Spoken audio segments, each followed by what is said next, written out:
सरला ने अपने बेटे सुबोध की शादी हाल फिलहाल में ही की थी।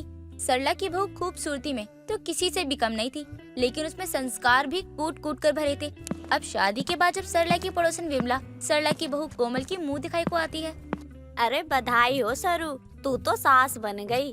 अरे तेरे चेहरे की ये खुशी तो देखते ही बन रही है। चल अब अपनी बहू को दिखा दे, आखिर में मैं भी तो देखूं अपनी बहू की जो इतने दिनों से तारीफ कर रही है, आखिर वो कैसी है। अरे क्यों नहीं, अभी बुला देती हूँ बहू को। अरे ओ बहू, बहू जरा बाहर आ, विमला तुझे देखने आई है।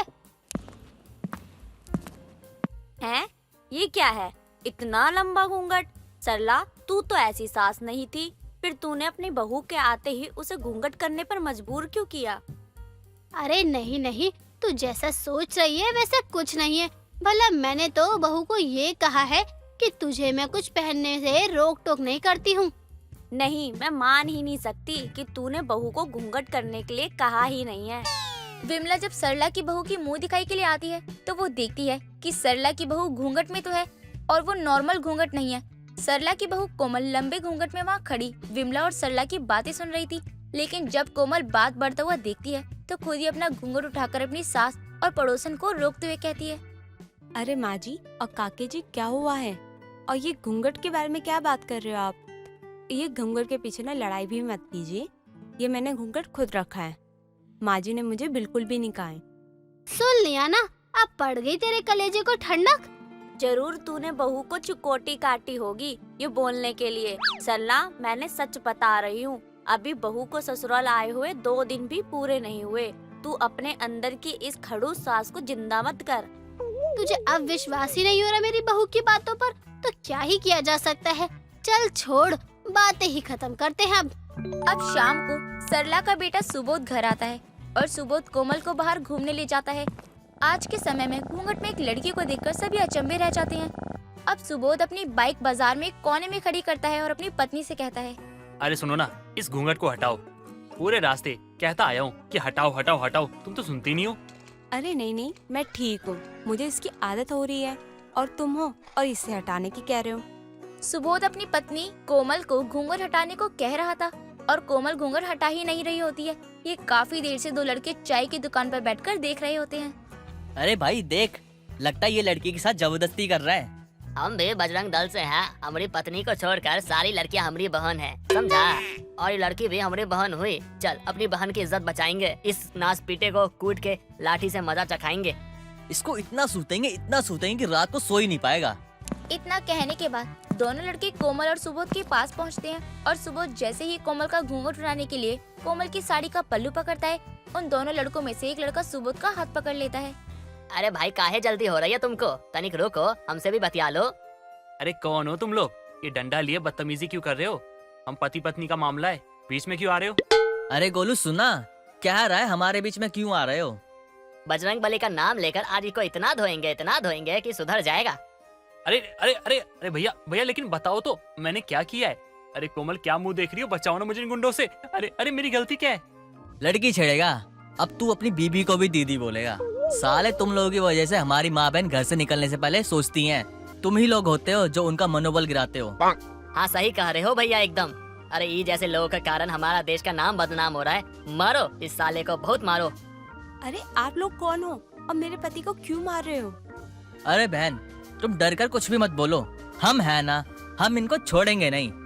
अब कोमल की बात वो दोनों लड़के भी मान रहे थे और सुबोध को तो उन्होंने अब अच्छे से पीट दिया था और इतना पीटने के बाद सुबोध चलने लायक भी नहीं बचा था। अब कोमल घूंघट उठाती है और अपने पति सुबोध से कहती है, आप ठीक है ना? कितने बेरहमी से मारा मेरे पति को। अरे शांत हो जाओ और घूंघट को नीचे कर लो। तुम्हारे इस घूंघट के कारण मैं बहुत पिट चुका हूँ। अब पिटने की ताकत नहीं है। जी लीजिए, कर लिया। अरे कोई है, मेरी मदद करो, मेरे पति को घर पहुंचाना है मुझे। और उसमें से 2 आदमी निकलते हैं और सुबोध को उसके घर में नीचे फर्श पर पटक कर चले जाते हैं। अरे कमीनो, आराम से तो रखते। और मेरे बेटे को इतना किसने मारा है? मेरा लाल पीला कैसा हो गया? बहू तू कुछ बोलती क्यों नहीं है? ये सब किसने किया और क्यों किया? अम्मा, ये सब आपकी इस बहू के कारण हुआ है। अरे क्या जरूरत थी घूंघट लेने की? मैंने तो बोला हटाने के लिए। अरे इसे बाजार लेके क्यों गया मैं? माँ बहुत दर्द हो रहा है, मेरी तो वाट लग गई माँ। फिर आगे तो बोल बहू, तू चुप क्यों है? मेरे लाल के साथ क्या हुआ? ये मेरा ना घूंघट हटाने की कोशिश कर रहे थे, तभी वहाँ 2 बजरंग दल के लोग आए और इनको कूट दिया। माँ इसने घूंघट को तब भी ऊपर नहीं किया जब उन लोगों ने मुझे बहुत मारा। वो पीटते गए, मैं पिटता गया, लेकिन इसका घूंघट तस से मस नहीं हुआ। और जब मैं अधमरा हो चुका था तब जाके इसने घूंघट को ऊपर किया। अरे माँ मर गया। बहू ये तूने क्या करवा दिया मेरे बेटे के साथ? मैंने तो तुझे पहले ही कहा था, मॉडर्न है मॉडर्न ही रहे, जीन्स पहन, टॉप पहन, जो पहनना है पहन, लेकिन घूंघट मत कर। माँ जी आपको बताया ना, मेरे घर पे परंपरा है, किसी भी लड़की की शादी हो जाती है ना, उसको सर पे पल्लू रखना ही होता है। अरे तो मैं कहती हूँ कि तू उस रिवाज को भूल जा, जो मन करे वो पहन। सरला के लाख समझाने के बाद भी कोमल घूंघट करना नहीं छोड़ती। अब ऐसे ही समय बीत रहा होता है। तभी एक रोज कोमल किचन में काम कर रही होती है, तभी उसे पीछे से एक आदमी आकर पकड़ लेता है। अजी आप भी कितने रोमांटिक है, छोड़िए ना, कोई देख लेगा, मुझे ना शर्म आ रही है। अरे बहू बहू तू सावधान खड़ी रह। अरे तू कौन है? सरला जल्दी आ, देख तेरे घर में चोर घुस आया है। अरे सरला। चोर?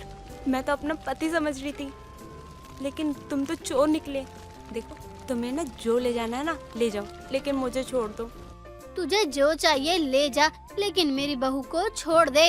जिसे मैं अपना पति समझ रही थी वो तो चोर निकला, इसे ना मैं सबक सिखाती हूँ। कोमल तभी एक पतीला लेती है और उस चोर के सर पर मार देती है, जिससे कि वो बेहोश हो जाता है और उसे पुलिस के हवाले कर दिया जाता है। लेकिन बिमला अब कोमल से कहती है, देख बहू तू मॉडर्न है और मॉडर्न बनकर ही रहा कर। तेरे इस घूंघट की वजह से ना जाने और कितने कांड होंगे। हाँ काकी जी आप सही कह रही हैं, मैं तो बिना घूंघट के ही रहूंगी अब। आज काकी मैं आपकी वजह से बच गई, वरना उस चोर को उन्हें समझ के क्या क्या कह देती। हाँ वो तो शुक्र मना मेरा जो मैं समय पर आ गई। बहू पिछली बार तूने यही कहा था कि तू घूंघट करना छोड़ देगी, लेकिन फिर भी तूने घूंघट करके एक नया कांड को अंजाम दे ही दिया। अब तो हम पर मेहरबानी कर बहू। उस दिन के बाद से कोमल भी घूंघट नहीं करती और हर तरह के कपड़े पहना करती। और उस दिन के बाद से कोई ऐसा वाक्य नहीं होता। नहीं तो कोमल के घूंघट की वजह से न सिर्फ कोमल की सास बल्कि पति और वो खुद भी मुसीबत में फंस चुकी होती। और जब कोमल पर खुद बीतती है तब जाकर कोमल अपने घूंघट के फैसले को बदलती है और फिर कभी घूंघट ना करने का मन बनाती है। हालांकि मॉडर्न सरला की बहू बिना घूंघट में भी काफी सुंदर लगती है। गोपी अपनी माँ मीना के साथ एक गांव में रहती थी। मीना सिलाई का काम करती और उसी से वो अपना घर भी चलाती।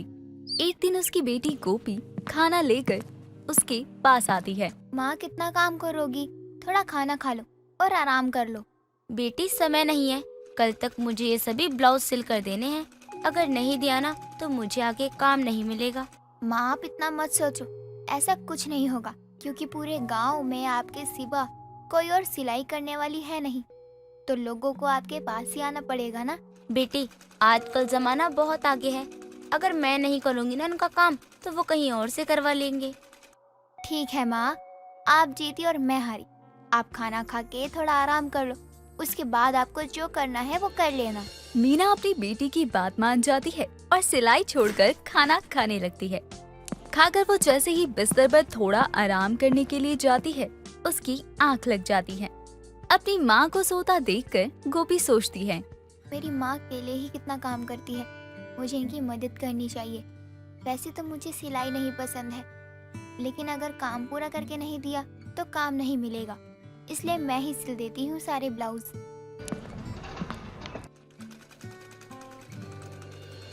सुबह मीना की अचानक से आंख खुलती है। हे भगवान, कल रात में तो मुझे बहुत सारे ब्लाउज सिलने थे, मैं सो कैसे गई। इसलिए मैंने गोपी को कहा था कि ना मैं खाऊंगी ना ही आराम करूंगी, क्योंकि मुझे पता था कि मेरी आंख लग जाएगी। अब क्या करूं मैं। गोपी तू यहाँ क्यों सो रही है? और ये सिलाई मशीन बाहर कौन लाया? ये तो अंदर थी ना। मीना के पूछने पर गोपी उसे सब बताती है। गोपी की सारी बातें सुनने के बाद मीना कहती है, बेटी तुझे तो सिलाई करना बिल्कुल भी पसंद नहीं है, फिर भी तूने मेरे लिए इतनी मेहनत करी। माँ, आप तो रोज इतनी मेहनत करती हो, मैंने सोचा इसी बहाने आपकी थोड़ी मदद कर दूं। मीना और गोपी आपस में बातें कर रही होती हैं। तभी गांव की औरतें अपने कपड़े लेने के लिए उसके पास आती हैं और सभी ब्लाउज के डिजाइन को देखकर वो बहुत खुश होती हैं। तभी एक गायत्री नाम की औरत कहती है, मीना बहन, लगता है इस बार आपने बहुत दिमाग लगाकर ब्लाउज के डिजाइन बनाए हैं, तभी सारे डिजाइन बहुत ही अलग और सुंदर हैं। गायत्री बहन, इस बार की सारी सिलाई मैंने नहीं की, मेरी बेटी ने की है। उसे सिलाई आती है लेकिन वो कभी करती नहीं है। अगर पहनने के बाद आपको कोई कमी लगे ना तो आप मुझसे ठीक करवा लेना। ठीक है मीना बहन, वैसे डिजाइन देखकर ही दिल खुश हो गया है। लगता नहीं है कि इसमें कोई कमी होगी, लेकिन फिर भी अगर मुझे लगा तो मैं जरूर आऊंगी। गायत्री वहाँ से चली जाती है। दिन बीतते हैं और बीतते दिनों के साथ गोपी सिलाई के काम में अपनी माँ की मदद करने लगती है और धीरे धीरे वो भी बहुत अच्छी सिलाई करना शुरू कर देती है। एक दिन वो घर में कपड़े सिल रही होती है। तभी उसकी सहेली रानी अपने भाई केशव के साथ उसके घर आती है। गोपी, कहाँ है तू? कितने दिन हो गए तू मेरे घर नहीं आई है। मुझे तो लगता है तू मुझे भूल ही गई है। नहीं रानी, ऐसी कोई बात नहीं है। वो क्या है कि अब मैं सिलाई के कामों में अपनी माँ का हाथ बांटने लगी हूँ। इसी बहाने उनकी मदद भी हो जाती है और मुझे कुछ भी नया सीखने को ही मिल जाता है। सही है, इसी बहाने तुम गरीब लोगों की थोड़ी और आमदनी हो जाएगी, क्योंकि एक से भले दो दो होते हैं। भैया, आप मेरी सहेली की ऐसे बेइज्जती नहीं कर सकते। मैं किसी की कोई बेइज्जती नहीं कर रहा, जो सच था मैंने वही बोला है। तुम मेरी छोड़ो, जिस काम के लिए आई हो ना वो काम करो और निकलो जल्दी, हमें और भी जगह जाना है। ठीक है, आप चलिए, मैं आती हूँ। गोपी, मेरे भाई की बातों का बुरा मत मानियो, तू तो जानती है ना कि वो कैसा है। तुझे चिंता करने की जरूरत नहीं है, मुझे उनकी बात का बिल्कुल भी बुरा नहीं लगा। मैं तुझे यहाँ अपनी शादी की खुशखबरी देने आई हूँ। 4 दिन बाद मेरी शादी है, मैं चाहती हूँ तू वहाँ आए। रानी, तो जानती है ना कि मेरे गरीब और तेरे अमीर होने के कारण तेरे घर में कोई भी हमारी दोस्ती को पसंद नहीं करता है। मैं वहाँ कर तेरा फंक्शन खराब नहीं करना चाहती हूँ। मुझे कुछ नहीं सुनना, तू मेरी दोस्त है, तुझे मेरी शादी में आना ही पड़ेगा। रानी जल्दी करो, हमें देरी हो रही है, और भी जगह जाना है हमें। जी भैया, अभी आती हूँ। गोपी, मुझे ना देर हो रही है, मैं चलती हूँ। तुझे आना है मेरी शादी में, मैं तेरा इंतजार करूँगी। रानी वहाँ से चली जाती है और गोपी उसकी बातें सुनकर परेशान हो जाती है, क्योंकि उसके पास कोई अच्छे कपड़े नहीं थे जिसे पहनकर वो रानी की शादी में जा सकी। तभी उसकी माँ मीना उसके पास आकर कहती है, गोपी चल मेरे साथ थोड़ा बाजार चल ले, मुझे सिलाई के लिए कुछ कपड़े लेकर आने हैं। माँ, जब आप मार्केट जा ही रही हो तो क्या आप मुझे एक अच्छा सा लहंगा दिला सकती हो? मुझे अपनी सहेली रानी की शादी में पहनना है। गोपी बेटी, तू तो अपने घर की हालत जानती है ना, या हमारे अच्छे कपड़े पहनने की हालत नहीं है। मैं तुझे लहंगा कहाँ से दिलाऊंगी? माँ, सिर्फ एक लहंगा ही तो मांगा है, कौन सी बहुत बड़ी चीज मांग रही हूँ? बेटी, एक लहंगा 5 से 7 हजार तक का होगा, अब इतने पैसे मैं कहाँ से ले आऊँ? ठीक है माँ, कोई बात नहीं, मैं नहीं जाऊंगी शादी में, आप परेशान मत हो। गोपी चुपचाप अपनी माँ के साथ बाजार जाने के लिए निकल जाती है, लेकिन मीना को अपनी बेटी का उदास चेहरा देखकर बहुत दुख होता है। दोनों बाजार पहुंचकर सिलाई के लिए कपड़े और बाकी का सामान लेकर घर लौट रही होती हैं। तभी गोपी की नजर कुछ बच्चों पर जाती है, जो कि माचिस की तिल्लियों से ड्राइंग शीट पर घर बना रहे होते हैं, जिसे देखकर वो अपने मन में सोचती है, ये घर कितना अच्छा लग रहा है। अगर माचिस की तिल्लियों से इतना अच्छा घर बनाया जा सकता है तो लहंगा भी तो बनाया जा सकता है। क्या हुआ गोपी, तुम क्या सोचने लगी? घर नहीं चलना? कुछ नहीं माँ, चलिए घर चलते हैं। गोपी और मीना घर आ जाते हैं। मीना अपनी सिलाई में लग जाती है और गोपी दुकान जाकर बहुत सारी माचिस और कुछ रंग लेकर आती है। माचिस की सभी तिल्लियों को अलग अलग रंग में डुबोकर वो धूप में सुखा लेती है। वो ऐसा कई बार करती है, जिससे उसके पास बहुत सारी माचिस की तिल्लियां इकट्ठा हो जाती हैं। तभी मीना उसके पास आती है। हे भगवान, गोपी तू पागल तो नहीं हो गई है?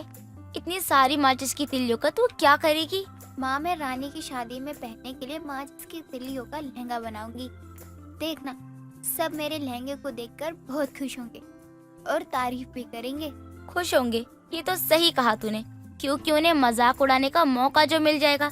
लेकिन तेरा माचिस का लहंगा देखकर वहाँ के लोग तेरी तारीफ नहीं करेंगे, बल्कि तेरा मजाक बनाएंगे।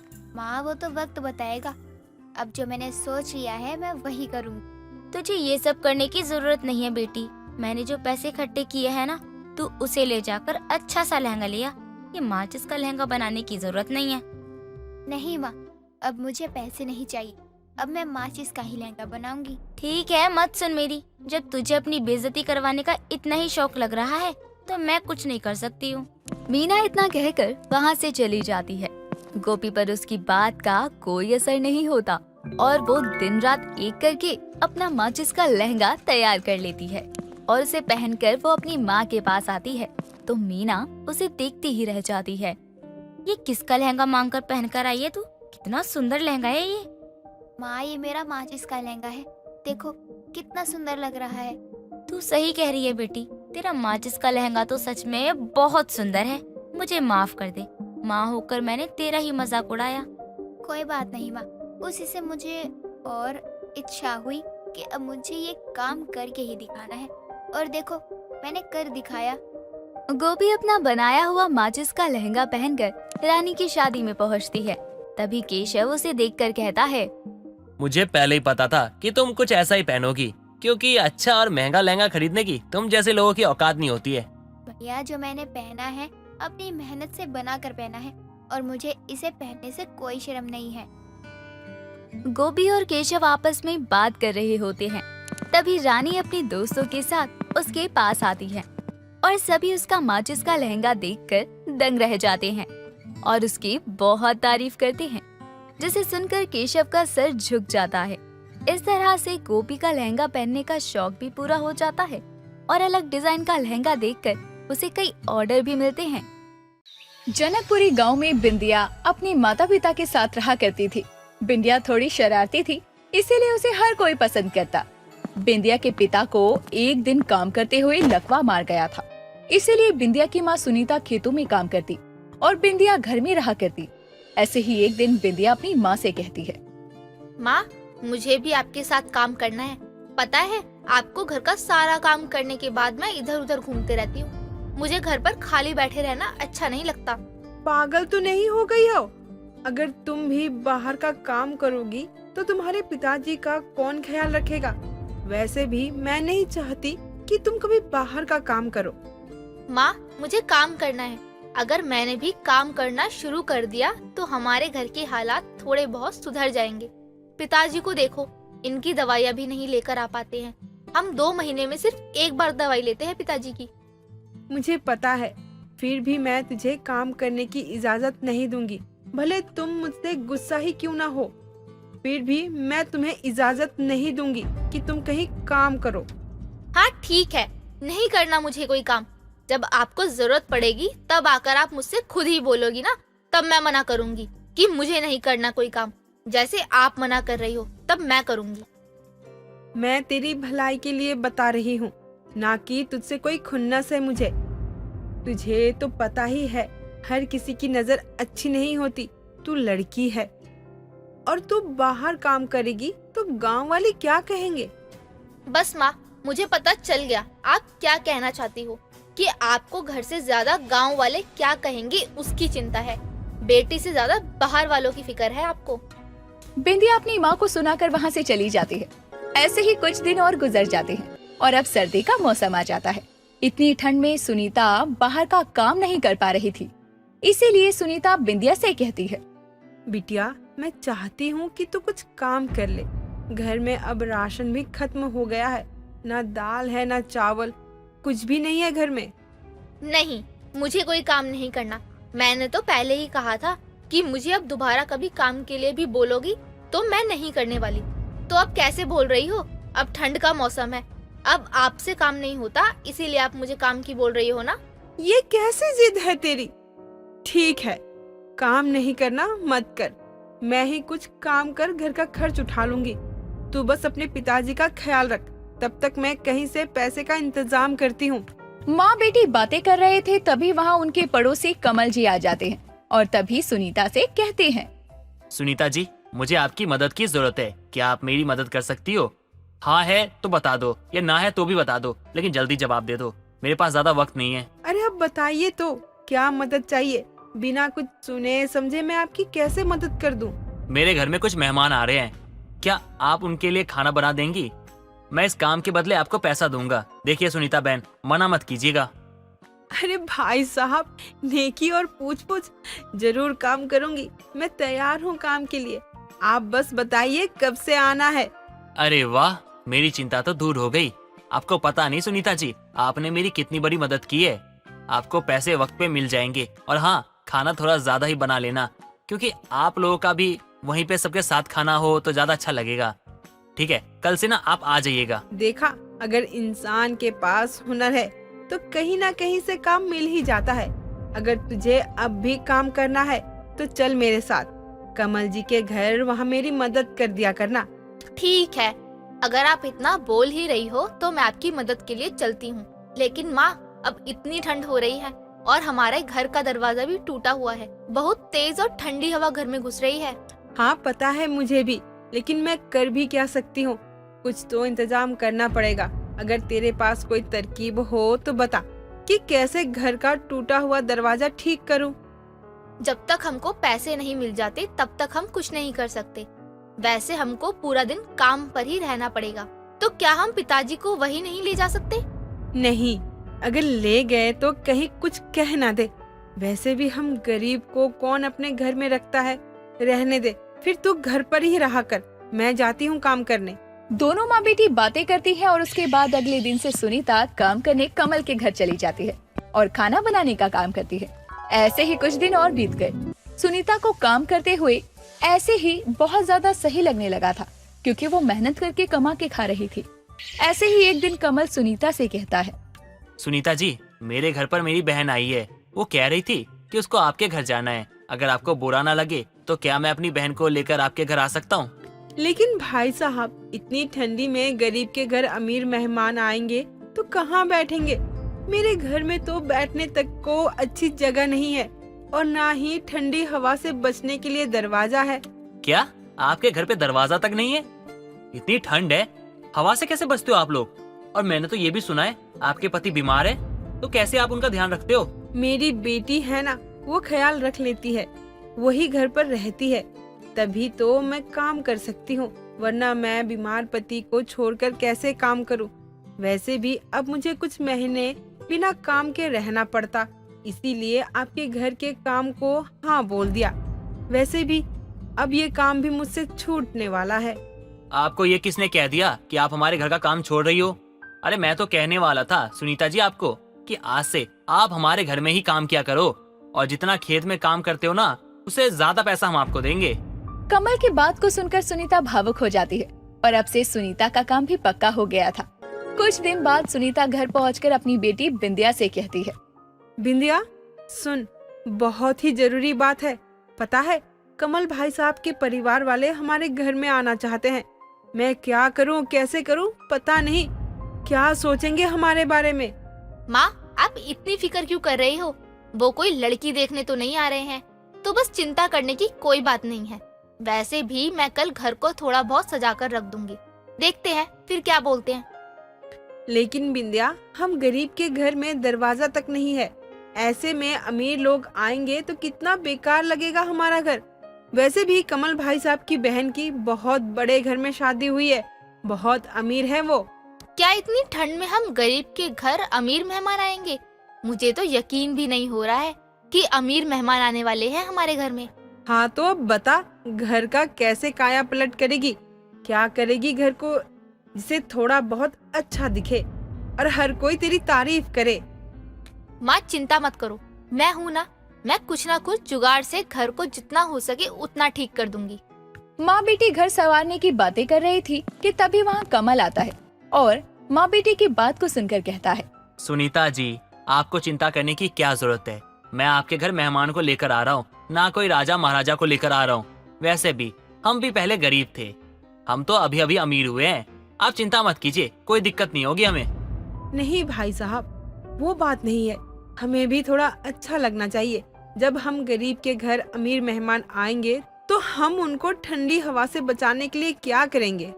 आपको चिंता करने की कोई जरूरत नहीं है, मैं आपके घर का दरवाजा बना दूंगा। मैं अभी किसी को बुलाता हूँ जिसे दरवाजा बनाना आता हो, अभी उसे दरवाजा बना के लगवा दूंगा। अब तो खुश हो ना आप? भैया, उसके कितने पैसे होंगे? क्योंकि हमको पैसे देने पड़ेंगे। हमारी हैसियत के हिसाब से तो अच्छा रहेगा ना।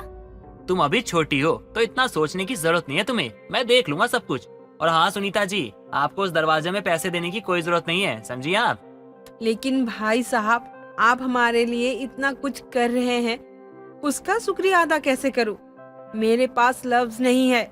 फिर भी मैं आपका बहुत शुक्रिया अदा करती हूं भाई साहब। भाई साहब बोलती हो, फिर भी एक भाई होने के नाते मैं इतना भी नहीं कर सकता। ये एक तोहफा है, एक भाई की तरफ से एक बहन को। कमल उसी दिन दरवाजा बनाने वाले को बुलाकर उनका दरवाजा ठीक करवाता है और अगले दिन अपनी बहन को इतने ठंड में गरीब के घर ले जाता है।